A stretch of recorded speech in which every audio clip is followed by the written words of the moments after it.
ನಾಯಕತ್ವದ ವಿಚಾರದ ಗುಟ್ಟನ್ನ ರಟ್ಟು ಮಾಡಿದ್ರ ಡಿಸಿಎಂ ಡಿಕೆಶಿ ಅನ್ನುವಂತ ಪ್ರಶ್ನೆ ಹುಟ್ಕೊಳ್ತಾ ಇದೆ. ಅಂದ್ರೆ ತುಂಬಾ ಗೊಂದಲ ಇದೆಯಲ್ವಾ, ಇವ್ರ ನಡುವೆ ಮಾತುಕತೆ ಆಗಿದ್ಯೋ ಮಾತುಕತೆ ಆಗಿಲ್ವೋ, ನಾಲ್ಕು ಗೋಡೆ ಮಧ್ಯದಲ್ಲಿ ಆಗಿದ್ಯೋ, ಬಹಿರಂಗವಾಗಿ ನಾಯಕರುಗಳ ಮುಂದೆನೆ ಆಗಿದ್ಯೋ, ಏನು ಗೆತ್ತ ಅಂತ ಇದೀಗ ಯಾಕೋ ನೋಡ್ತಾ ಇದ್ರೆ ಒಂದು ಹಿಂಟ್ ಅನ್ನ ಬಿಟ್ಕೊಡ್ತಾ ಇದೆ. ನಾಯಕತ್ವದ ಗೊಂದಲಕ್ಕೆ ಉತ್ತರವನ್ನ ನೀಡಿದ್ರ ಡಿಕೆ ಶಿವಕುಮಾರ್ ಅವರು ಅನ್ನೋ ಪ್ರಶ್ನೆ. ನಾಯಕತ್ವದ ವಿಚಾರ ನಾನು ಸಿಎಂ ಸಿದ್ದರಾಮಯ್ಯ ಹೈಕಮಾಂಡ್ ನಾಯಕರು ತೆಗೆದುಕೊಂಡಂತ ಒಗ್ಗಟ್ಟಿನ ನಿರ್ಧಾರ. ಸಮಯ ಬಂದಾಗ ಆ ನಿರ್ಧಾರ ಏನು ಅನ್ನೋದು ಗೊತ್ತಾಗಲಿದೆ. ಆ ಸಮಯದಲ್ಲಿ ಸಿಎಂ ಜನರಿಗೆ ಸಂದೇಶವನ್ನ ನೀಡ್ತಾರೆ ಅಂತ ಹೇಳಿದ್ದಾರೆ. ಹಾಗಿದ್ರೆ ಡಿಸಿಎಂ ಡಿಕೆ ಶಿವಕುಮಾರ್ ಹೇಳಿದ ಮಾತಿನ ಅರ್ಥ ಏನು? ಇದು ಈಗ ಪ್ರಶ್ನೆ. ತಣ್ಣಗಾಗ್ತಿರೋ ಬದಲಾವಣೆ ವಿಚಾರವನ್ನ ಮತ್ತೆ ಕೆದಕಿ ಮುನ್ನೆಲೆಗೆ ತಂದ್ರ ಡಿಸಿಎಂ ಅನ್ನೋ ಪ್ರಶ್ನೆ. ಪದೇ ಪದೇ ವಿಚಾರ ನೆನಪಿಸಿ ಸಿಎಂಗೆ ತಮ್ಮ ಮಾತನ್ನ ನೆನಪಿಸ್ತಾ ಇದ್ದಾರಾ? ಕುತೂಹಲ ಮೂಡಿಸ್ತಾ ಇದೆ ಡಿಸಿಎಂ ಡಿಕೆಶಿಯ ಈ ಹೊಸ ವರಸಿಗ ಮಾತು. ನೋಡಿ, ಇಲ್ಲಿವರೆಗೂ ಡಿಕೆ ಶಿವಕುಮಾರ್ ಅವರು ನೇರವಾಗಿ ಸ್ಟೇಟ್ಮೆಂಟ್ ಗಳನ್ನು ಕೊಡ್ತಾ ಇರಲಿಲ್ಲ, ಮಾರ್ಮಿಕವಾಗಿ ಮಾತಾಡ್ತಾ ಇದ್ರು. ಆಮೇಲೆ ಜಾಸ್ತಿ ರಿಯಾಕ್ಷನ್ಸ್ ಕೊಡ್ತಾ ಇರಲಿಲ್ಲ. ನೋಡೋಣ, ಹೈಕಮಾಂಡ್ ಇದೆ, ದೇವ್ರಿದ್ದಾರೆ, ಈ ತರದನ್ನು ಹೇಳ್ತಾ ಇದ್ರು. ಬಟ್ ಇದೇ ಮೊದಲ ಬಾರಿಗೆ ಅನ್ಸುತ್ತೆ ಇಷ್ಟು ನೇರವಾಗಿ ಸಿಎಂ ಸಮಯ ಬಂದಾಗ ಹೇಳ್ತಾರೆ ಅನ್ನೋ ತರದಲ್ಲಿ ಮಾತಾಡ್ಬಿಟ್ಟಿದ್ದಾರೆ. ಸಮಯ ಬಂದಾಗ ಆ ನಿರ್ಧಾರ ಏನು ಅನ್ನೋದು ಗೊತ್ತಾಗಲಿದೆ. ಸಿಎಂ ಜನತೆಯ ಮುಂದೆ ಹೇಳ್ತಾರೆ ಅಂದ್ರೆ ಏನ್ ಹೇಳ್ತಾರೆ? ಹಾಗಿದ್ರೆ ಸಿಎಂ ಏನಾದ್ರೂ ಹೇಳ್ತೀನಿ ಜನರ ಮುಂದೆ ಅಂತ ಮಾತುಕತೆ ಆಗಿತ್ತಾ? ಬಿಟ್ಕೊಡ್ತೀನಿ ಅಂತ ಹೇಳ್ತಾರೆ ಅನ್ನೋದ್ರ ಬಗ್ಗೆ ಮಾತಾಡ್ತಾ ಇದ್ದಾರಾ? ಅಥವಾ ಆಗಿರೋ ಮಾತುಕತೆನ ಸಿಎಂ ಮರ್ತಿದ್ದಾರೆ ಅಂತ ಮತ್ತೆ ಮತ್ತೆ ಕೆಣಕುವ ಪ್ರಯತ್ನ ಮಾಡ್ತಾ ಇದ್ದಾರಾ? ಇದು ಪ್ರಶ್ನೆ. ಈ ಹಿಂದೆ ಒಂದು ಸ್ಟೇಟ್ಮೆಂಟ್ ಕೊಟ್ಟಿರ್ಬೋದು, ನಿಮಗೆ ನೆನಪಿರ್ಬೋದು. ಕೊಟ್ಟ ಮಾತನ್ನು ಉಳಿಸ್ಕೊಳ್ತಾರೆ ಅನ್ನೋದನ್ನು ಹೇಳಿದ್ರು. ಅಣ್ಣ ತಮ್ಮ ಇಬ್ರು ಹೇಳಿದ್ರು. ಡಿಸಿಎಂ ಹೇಳಿದ್ರು, ಡಿಕೆ ಸುರೇಶ್ ಅವರು ಕೂಡ ಹೇಳಿದ್ರು, ಮಾತು ಕೊಟ್ಟ ಮೇಲೆ ಉಳಿಸ್ಕೊಳ್ತಾರೆ, ಕೊಟ್ಟು ಮಾತನ್ನು ಉಳಿಸ್ಕೊಳ್ತಾರೆ, ಕೊಟ್ಟು ಮಾತನ್ನು ಉಳಿಸ್ಕೊಳ್ಬೇಕು, ಈ ಅರ್ಥದಲ್ಲಿ ಮಾತಾಡಿದ್ರು. ಈಗ ನೋಡಿದ್ರೆ ಸಮಯ ಬಂದಾಗ ರಾಜ್ಯದ ಜನತೆಯ ಮುಂದೆ ಅವರೇ ಹೇಳ್ತಾರೆ ಅನ್ನೋದು ಹೇಳ್ತಾ ಇದ್ದಾರೆ. ಅದು ಯಾವ ಸಮಯ, ಯಾವಾಗ ಬರುತ್ತೆ, ಏನ್ ಹೇಳ್ತಾರೆ, ಇದು ಪ್ರಶ್ನೆ. ಈ ಮುಖಾಂತರವಾಗಿ ಮಾತುಕತೆ ನಡೆದಿದ್ದು ಹೌದು, ನಮ್ಮ ಮಧ್ಯದಲ್ಲಿ ಒಂದು ಒಪ್ಪಂದ ಆಗಿದ್ದು ಹೌದು, ಇಂತಿಷ್ಟು ತಿಂಗಳು, ಇಂತಿಷ್ಟು ದಿನ, ಇಂತಿಷ್ಟು ವರ್ಷ ನಾನು ಸಿಎಂ ಆಗಿರ್ತೀನಿ, ಆಮೇಲೆ ಬಿಟ್ಕೊಡ್ತೀನಿ, ಆಮೇಲೆ ಬಿಟ್ಕೊಡ್ಬೇಕು, ಈ ತರದ ಮಾತುಕತೆ ಆಗಿದೆಯಾ?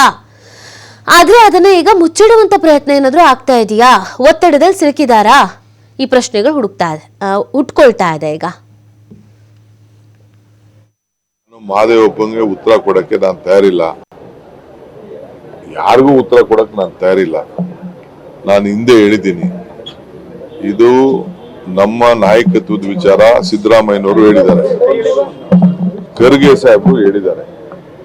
ಇದು ನಾನು, ಸಿದ್ದರಾಮಯ್ಯನವರು ಮತ್ತು ಹೈಕಮಾಂಡ್ ನಾವೆಲ್ಲ ಸೇರಿ ತೆಗೆದುಕೊಂಡಿರುವಂತ ಒಂದು ತೀರ್ಮಾನ. ಆ ತೀರ್ಮಾನ ಏನಿದೆ ಅನ್ನೋದು ಟೈಮ್ ಬಂದಾಗ ಉತ್ತರ ಸಿಗ್ತದೆ.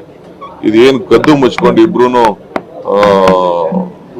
ಗುಟ್ಟು ವ್ಯವಹಾರ ಏನಿಲ್ಲ. ಇಲ್ಲಿ ಎಲ್ಲರೂ ಸಿದ್ದರಾಮಯ್ಯನವರೇ ಟೈಮ್ ಅಲ್ಲಿ ಏನ್ ಅದಕ್ಕೆ ಉತ್ತರ ಹೇಳಬೇಕು ಅದನ್ನ ಜನಕ್ಕೆ, ರಾಜ್ಯದ ಜನಕ್ಕೆ ಸಂದೇಶ ಕೊಡ್ತಾರೆ.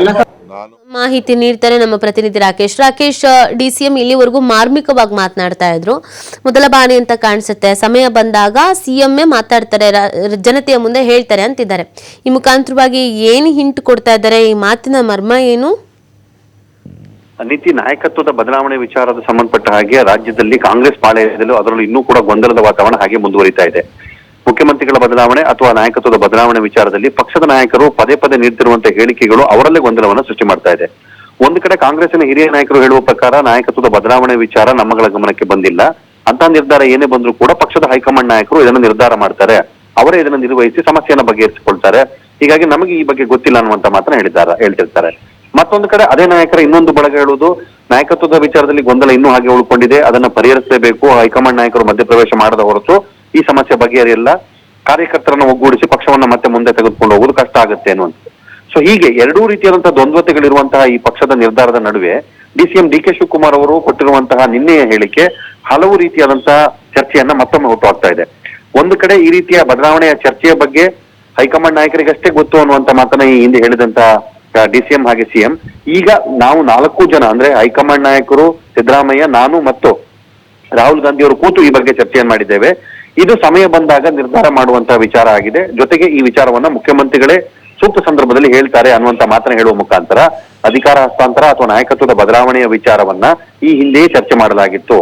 ಆ ಚರ್ಚೆಯ ಅನ್ವಯವೇ ನಾವೀಗ ನಡೆದುಕೊಳ್ತಾ ಇದ್ದೇವೆ. ಕಾಲ ಸನ್ನಿಹಿತವಾಗುವಂತ ಸಂದರ್ಭದಲ್ಲಿ ಇದರ ಬಗ್ಗೆ ಸ್ಪಷ್ಟತೆ ಸಿಗ್ತದೆ ಅನ್ನುವಂತ ಮಾತನ್ನ ಹೇಳುವ ಮುಖಾಂತರ ಈ ಮಾತು ನಿಜ, ನಾಯಕತ್ವದ ಬದಲಾವಣೆ ಬಗ್ಗೆ ನಾವು ಹಿಂದೆಯೂ ಕೂಡ ಚರ್ಚೆ ಮಾಡಿದ್ದೇವೆ ಅನ್ನೋದನ್ನ ಮತ್ತೊಮ್ಮೆ ಹೇಳ್ಕೊಂಡಿದ್ದಾರೆ.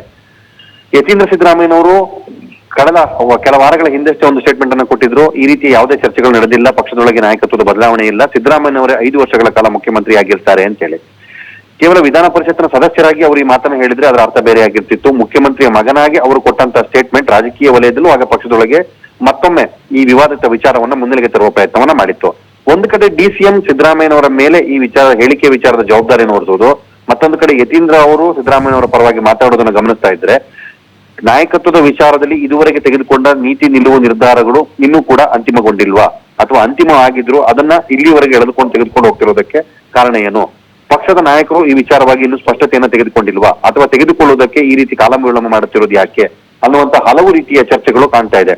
ಪಕ್ಷದೊಳಗೆ ಇದ್ದಿರುವ ಈ ಗೊಂದಲದ ವಿಚಾರವನ್ನ ಶೀಘ್ರವೇ ಹೈಕಮಾಂಡ್ ನಾಯಕರು ಪರಿಹರಿಸಬೇಕು ಅನ್ನುವಂತ ನಿಟ್ಟಿನಲ್ಲಿ ಡಿ ಕೆ ಶಿವಕುಮಾರ್ ಅವರು ಪರೋಕ್ಷವಾಗಿ ಮಾತನ್ನ ಹೇಳಿದ್ದಾರೋ, ಅಥವಾ ಮುಖ್ಯಮಂತ್ರಿಗಳ ಮೇಲೆ ಒತ್ತಡವನ್ನ ತಂದು ಈ ವಿಚಾರದಲ್ಲಿರುವಂತಹ ಸತ್ಯವನ್ನ ಪಕ್ಷ ಮತ್ತು ನಾಡಿನ ಜನರಿಗೆ ಹೇಳಬೇಕು ಅನ್ನುವಂತ ನಿಟ್ಟಿನಲ್ಲಿ ಪ್ರಯತ್ನವನ್ನ ಮಾಡ್ತಿದ್ದಾರೆ ಅನ್ನೋದು ಗೊತ್ತಾಗ್ತಾ ಇಲ್ಲ. ಆದ್ರೆ ಗುಟ್ಟಿನ ವಿಚಾರವನ್ನ ರಟ್ಟು ಮಾಡುವ ಮುಖಾಂತರ ಸಿಎಂ ಹೆಗಲಿಗೆ ಜವಾಬ್ದಾರಿನ ಹೊರಿಸಿ ಕೊಟ್ಟ ಮಾತಿನಂತೆ ಅವರು ನಡೆದುಕೊಳ್ಳಬೇಕು ಅನ್ನುವಂತಹ ಮಾತನ್ನ ಅವರು ಪರೋಕ್ಷವಾಗಿ ಹೇಳ್ಕೊಂಡಿದ್ದಾರೆ. ಇದಕ್ಕೆ ಮುಖ್ಯಮಂತ್ರಿಗಳು ಮತ್ತು ಅವರ ಬೆಂಬಲಿಗ ವಲಯ ಯಾವ ರೀತಿ ಪ್ರತಿಕ್ರಿಯೆಯನ್ನು ಕೊಡುತ್ತೆ, ಹಾಗೆ ಹೈಕಮಾಂಡ್ ನಾಯಕರು ಈ ವಿಚಾರದಲ್ಲಿ ಏನು ಸ್ಪಷ್ಟತೆಯನ್ನು ಕೊಡ್ತಾರೋ ಕಾದು ನೋಡಬೇಕು. ಅದಕ್ಕೂ ಮೊದಲು ಅಂದ್ರೆ ಮುಂದಿನ ತಿಂಗಳಲ್ಲಿ ನಡೆಯುವಂತಹ ಬಜೆಟ್ ಅಧಿವೇಶನದ ಬಳಿಕ ಬದಲಾವಣೆ ವಿಚಾರದ ಚರ್ಚೆಗಳೇನಾದ್ರು ಆಗಬಹುದೋ ಅಥವಾ ನೋಡಬಹುದೋ ಅನ್ನುವಂತ ವಿಚಾರಗಳು ಕೂಡ ಮುನ್ನೆಲೆಗೆ ಬರ್ತಾ ಇದೆ. ಹೀಗೆ ಸಮಗ್ರವಾಗಿ ಎಲ್ಲಾ ವಿಚಾರಗಳನ್ನು ನೋಡಿದಾಗ ರಾಜಕೀಯ ನಾಯಕತ್ವದ ಬದಲಾವಣೆಯ ಜೊತೆಗೆ ಪಕ್ಷದಲ್ಲೂ ಕೂಡ ಒಂದಷ್ಟು ಬದಲಾವಣೆಗಳಾಗಬಹುದು ಅನ್ನೋದನ್ನ ಡಿ ಕೆ ಶಿವಕುಮಾರ್ ಅವರ ಮಾತು ಸುಳಿವಾಗಿ ಕೊಟ್ಟಿದೆ ನೀತಿ. ಓಕೆ, ಥ್ಯಾಂಕ್ ಯು ರಾಕೇಶ್ ತಮ್ಮ ಡೀಟೇಲ್ಸ್ಗೆ.